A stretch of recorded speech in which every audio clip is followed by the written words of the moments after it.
Bienvenue à vous si vous venez de nous rejoindre. Retour sur le plateau d'Ado Kids TV et notamment le monde de Jerry, le premier rendez-vous scientifique de la soirée. Bip bip, yeah! Nous sommes repartis pour la suite avec le 17h30 de Scientifique 31, un des plus grands scientifiques de notre ère. Je vous souhaite un excellent été en notre compagnie. Soyez les bienvenus à vous pour cette grande aventure. Nous sommes ensemble pendant 30 minutes jusqu'à 18h et vous êtes les bienvenus. C'est parti!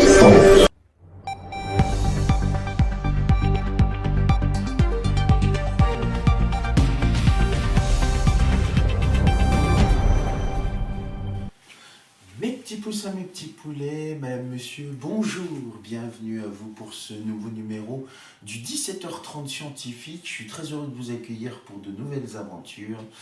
Nous poursuivons notre session sur notre très cher ami Pythagore, puisque hier nous avions parlé de tout ce qui est doctrine et on a commencé par l'arithmétique et l'arithmologie. On avait parlé également des différents degrés de la communauté pythagoricienne. Et aujourd'hui, nous allons démarrer notre programme sur Pythagore en parlant de la suite des doctrines et notamment de la musique. Tout commence avec la découverte qu'il existe une relation entre la longueur d'une corde vibrante et la hauteur du son émis. Soit 4 cordes tendues, la première vaut 1, la deuxième a une longueur représentant les 3/4 de la première, la troisième les 2/3 et la dernière la demi. Quand on pince successivement ces cordes, on entend le Do, puis le quartet du Do, le Fa, puis la quinte de Do, le Sol, enfin le Do à l'octave. Le son est mathématique. Les pythagoriciens affirment que la musique est une combinaison harmonique des contraintes, une unification des multiples et un accord des opposés, selon Théon de Smyrne. Pythagore a découvert les lois de l'harmonique. Aristote, ces philosophes remarquèrent que tous les modes de l'harmonie musicale et les rapports qui la composent se résolvent dans des nombres proportionnels. La proportion harmonique gouverne les intervalles musicaux. Dans la proportion harmonique 12, 8 et 6, le rapport 12 sur 6 égale 2 correspond à l'octave. Le rapport 8 sur 6 égale 4/3 correspond à la quartée. Le rapport 12 sur 8, qui correspond à 3/2, correspond à la quinte. L'accord pythagoricien est un système musical construit sur des intervalles de quinte justes dont le rapport de fréquence vaut 3/2. Les fréquences pythagoriciennes de la note Do sont celles des puissances de 2. Le rapport 9/8 donne également l'hypogdon, c'est-à-dire la seconde majeure ou le ton. Diogène Laërce fait aussi de Pythagore l'inventeur du canon monocorde, un instrument de musique monocorde appelé canon. Il illustre la loi selon laquelle la hauteur du son est inversement proportionnelle à la longueur de la corde. La musique a une valeur éthique et médicale. Il faisait commencer l'éducation par la musique au moyen de certaines mélodies et rythmes grâce auxquels il produisait des guérisons dont les traits de caractère et les passions des hommes ramenaient l'harmonie entre les facultés de l'âme. La musique a une dimension cosmique, comme l'astronomie a une dimension musicale. Platon dira que musique et astronomie sont sciences sœurs. Pythagore aurait posé que les distances entre les orbites du Soleil, de la Lune et des étoiles fixes correspondent aux proportions réglant les intervalles de l'octave, de la quinte et de la quartée.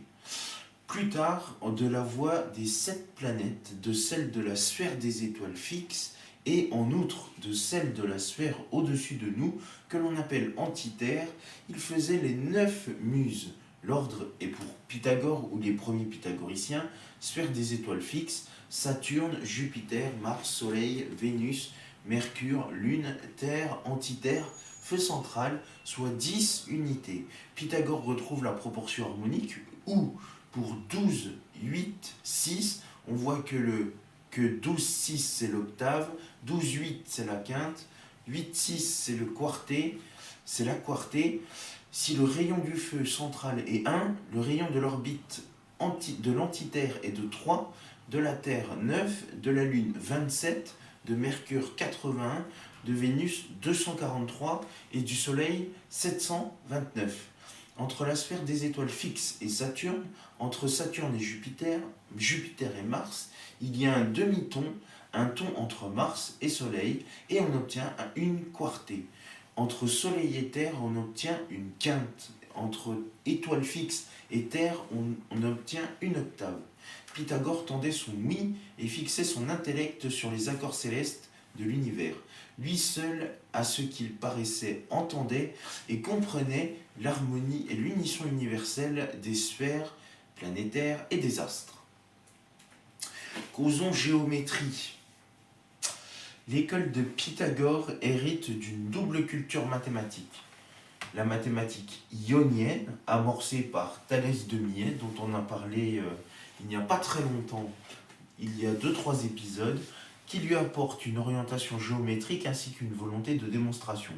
L'héritage mésopotamien offre des procédures de calcul permettant la résolution des équations du second degré ou encore l'évaluation approximative des racines carrées par des fractions.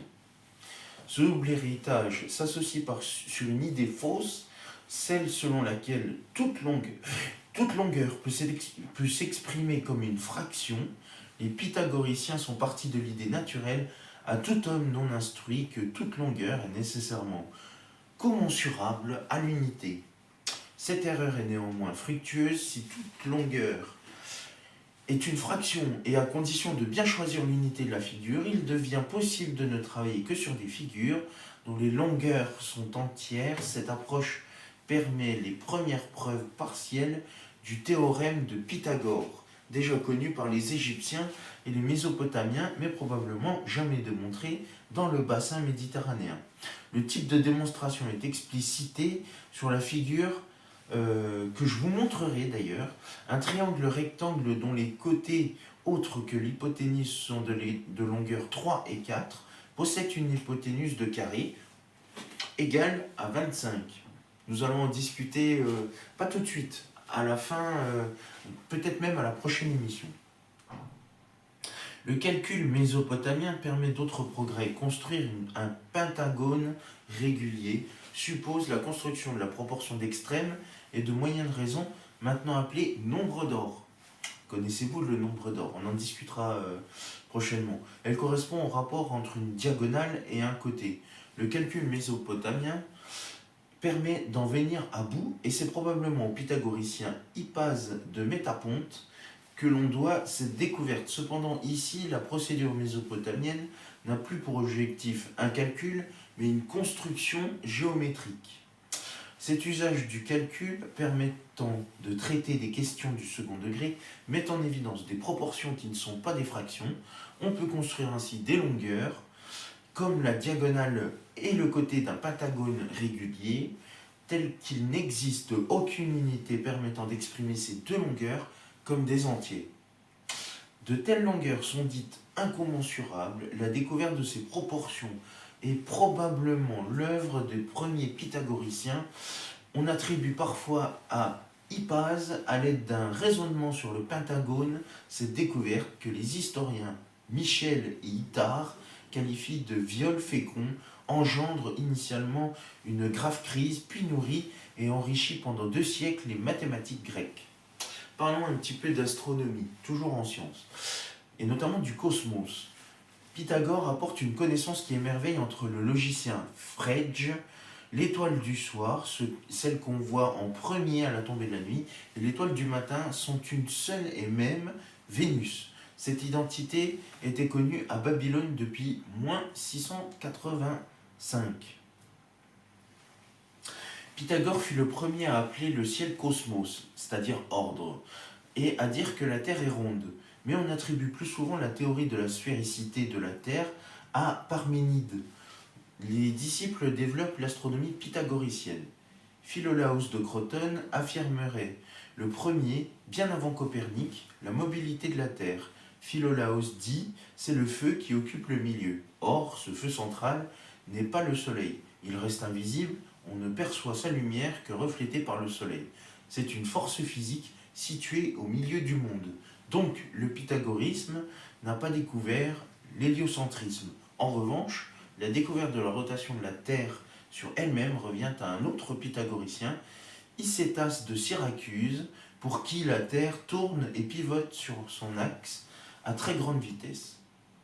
Ekphantos, disciple d'Icétas, selon le philologue allemand Auguste Bock, dit aussi que la Terre centre du monde, donc géocentrisme, tourne sur elle-même d'ouest en est, donc qui provoque une rotation, et Copernic cite les pythagoriciens. D'autres pensent que la Terre se meut.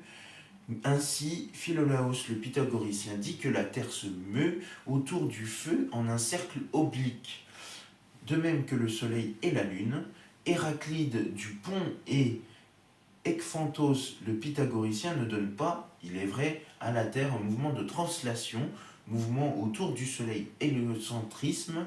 Partant de là, j'ai commencé moi aussi à penser à la mobilité de la Terre. Aristarque de Samos, astronome aristotélicien, affirmera le premier vers -280 la rotation de la Terre sur son propre axe et la translation de la Terre autour du Soleil. L'âme, nous allons parler de l'âme cette fois-ci. Pour Pythagore, le corps, soma, est un tombeau, sema, à la fois prison et signe ou protection de l'âme. Cela est bien une thèse pythagoricienne. Pas orphique, Philolaos, les anciens théologiens et devins témoignent eux aussi que c'est en punition de certaines fautes que l'âme a été attelée au corps et ensevelie en lui comme un tombeau. L'âme est un nombre en ce sens qu'elle est harmonie, bonne proportion, combinaison de propriétés composant le corps. C'est la théorie du pythagoricien Simmias dans le Phédon 86D de Platon. Elle est vie car elle est en mouvement. L'âme est un nombre. Pythagore pensait que l'âme est immortelle, ensuite qu'elle passe dans d'autres espèces animales, en outre qu'à des périodes déterminées, ce qui a été renaît, que rien n'est absolument nouveau, qu'il faut reconnaître la même espèce à tous les êtres qui reçoivent la vie. À beaucoup de ceux qui abordaient, il rappelait la vie antérieure que leur âme avait jadis vécue avant d'être enchaînée à leur corps actuel. En lui et lui-même, par des preuves irrécusables, démontrait qu'il réincarnait Euphorbe, fils de Panthos. L'intervalle entre incarnations serait de 216 ans, 6 au cube. Et l'explication vient de la nature de l'âme. Il y a transmigration de l'âme parce que par nature, elle est immortelle et mouvante. Pythagore ne fait pas intervenir la justice divine, une rétribution de l'âme, puisque n'importe quelle âme peut entrer dans n'importe quel corps. D'où vient à Pythagore sa théorie de la transmigration des âmes d'Orphée, de Phérécide, de Syros. Depuis l'Inde, on l'ignore. Pythagore a indiqué ses existences antérieures dans une liste fixée par Héraclide du Pont. Étalides, Euphorbe, Hermotime, Pyrrhus. Il est possible que Pythagore n'ait cru à la réincarnation que pour lui-même. Dans sa théorie de la transmigration des âmes, Pythagore admet un type de réincarnation comparable à celle conçue dans l'hindouisme ou le jaïnisme, car sa croyance en la métempsychose correspond à une âme qui peut provenir et entrer dans un corps non humain, végétal ou animal. Tiens, d'ailleurs, on va parler du végétarisme. Depuis l'Antiquité, Pythagore est présenté comme la plus grande figure du végétarisme. Cependant, la question est controversée. On trouve en effet aussi la mention de l'offrande d'une hécatombe aux dieux afin de les remercier de l'avoir inspiré et lui avoir ainsi permis de trouver le théorème qui porte son nom, le théorème de Pythagore, qu'on va en parler prochainement, je pense demain. On rapporte également qu'il fut le premier entraîneur recommandant à ses athlètes de se nourrir presque uniquement de viande. On a pu cependant voir en lui premier adepte du végétarisme de l'humanité qui ne vit plus dans l'âge d'or, période pendant laquelle on était effectivement végétarien, que ce soit dans la mythologie philosophique gréco-romaine ou la mythologie hébraïque avec Adam et Ève jusqu'au déluge. En cela, Pythagore s'inscrit bien dans le courant des présocratiques qui sont soucieux du bien-être animal. Et on trouve chez Ovide l'affirmation de la primauté de Pythagore dans la défense du végétarisme. Ce végétarisme étant lié à la réincarnation que défend Pythagore dans sa philosophie, pensant ainsi que le destin des vivants dans le sens d'une totale interdépendance, le philosophe fait preuve d'une sensibilité particulière que l'on retrouve habituellement dans la civilisation hindoue. Là encore, c'est chez Ovide que l'on trouve cette apologie de la non-violence à l'égard des bêtes. Le grand principe, nous allons parler de médecine. On raconte également que Pythagore aurait amené l'ours de la donia au végétarisme. Nous allons parler cette fois-ci de médecine.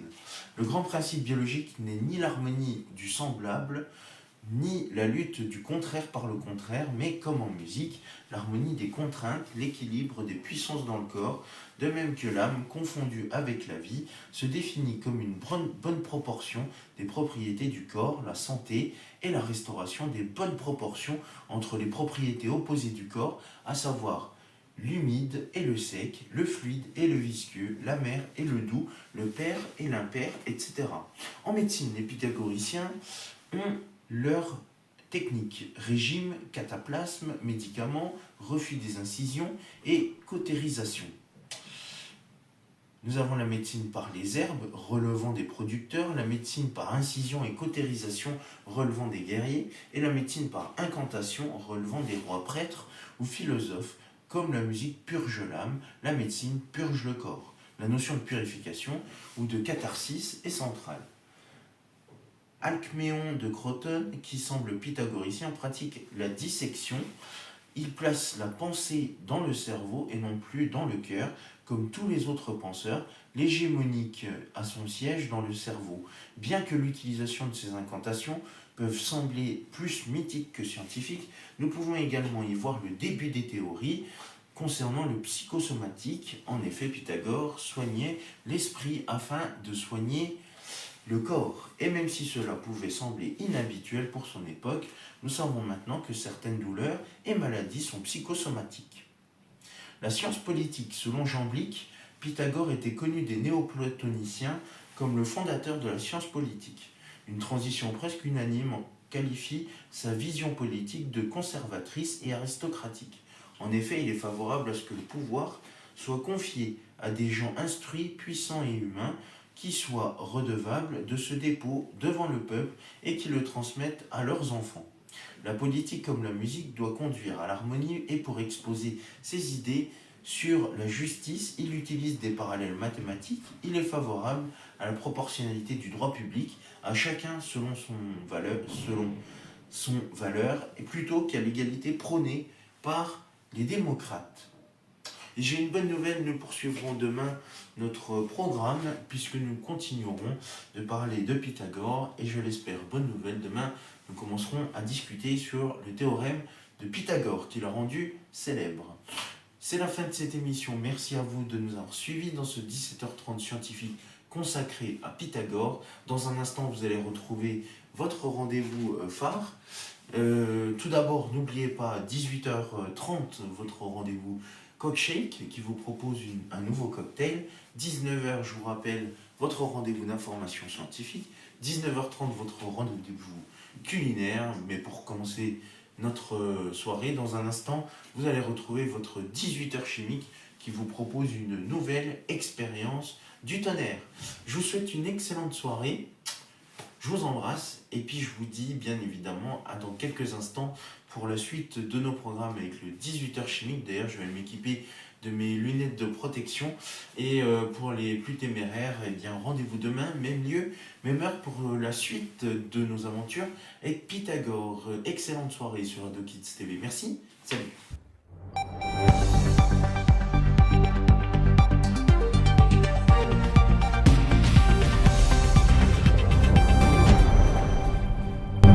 Mes petits poussins, mes petits poulets, vous pouvez voir s'afficher sur votre écran les réseaux sociaux, mais aussi le compte YouTube d'AdeKids TV. Commentez, likez sur Facebook et Instagram et abonnez-vous à la chaîne YouTube d'AdeKids TV. Et c'est la fin de ce 17h30 scientifique. Merci à vous de votre fidélité de nous avoir suivis. Prochain rendez-vous demain. Et tout de suite, voici l'arrivée de votre blouse et de vos lunettes de protection puisque c'est votre rendez-vous chic. Je vous souhaite une excellente fin d'après-midi sur notre antenne. Bon début de soirée et on se retrouve dans quelques instants pour la suite de nos aventures du monde de Jenny. Merci, salut.